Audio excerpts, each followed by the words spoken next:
Hi everyone, I'm Jeannie and let's get Zebra strong. Let's talk progress, not perfection. It's one of the things that I think is key and I talk to my clients about all the time. I think sometimes when you have a condition like EDS or hypermobility, you strive really hard to be perfect.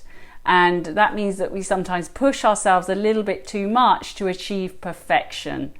And I think it's much safer and easier on ourselves to take a step back and focus on those small steps. So focus on the progress that you're making, the stronger that you're feeling, the more control that you have, the changes in your body, rather than focus on achieving a sort of a textbook model of what you think things should look like.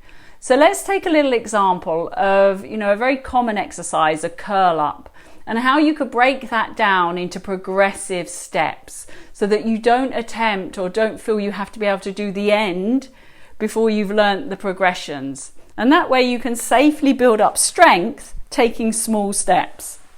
So we're going to go ahead and lie down. We're going to take a moment to settle in. So take a breath, let your body sink into the mat, and we're going to just bring the arms and place them behind our head. So many of us will need that head support because maybe we don't feel strong enough yet to lift ourselves off the mat. And that's very, very common. And sometimes our necks hurt when we start doing curl up positions. So it's really important that you try not to pull on the head. So when you take a breath in, think of softening the ribs, sliding the ribs down the mat to lift yourself up. And we're going to keep our hands behind our head and support ourselves, and then we're going to lie back down. So feet are on the floor, pelvis is heavy, and as we exhale we come up by sliding the ribs down, and then we're going to low back down. So that would be the first level.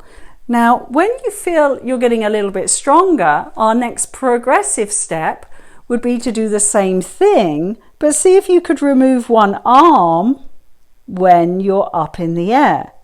So you start to challenge yourself a little bit, but you still have some support for the head and neck, which is a great way of progressing this.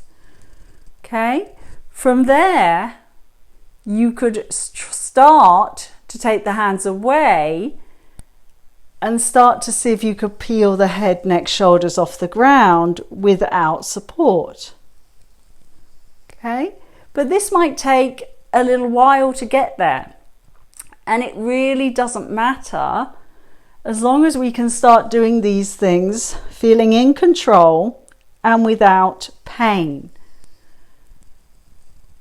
We could then challenge ourselves a little bit more by taking one leg up into the air. But notice that I've put my hands back behind my head because I've added a new dimension. So I've now got to coordinate the lower body and the upper body. So we're going to support our head again. And then you would start the process again. So maybe I can curl up, lift one leg and remove one arm. Bring it back and lie back down, and so on until you get to the stage where you can keep the pelvis really heavy. As you exhale again, we can take the other leg off. So now we're adding more load to the pelvis, and can we start to curl up in this position?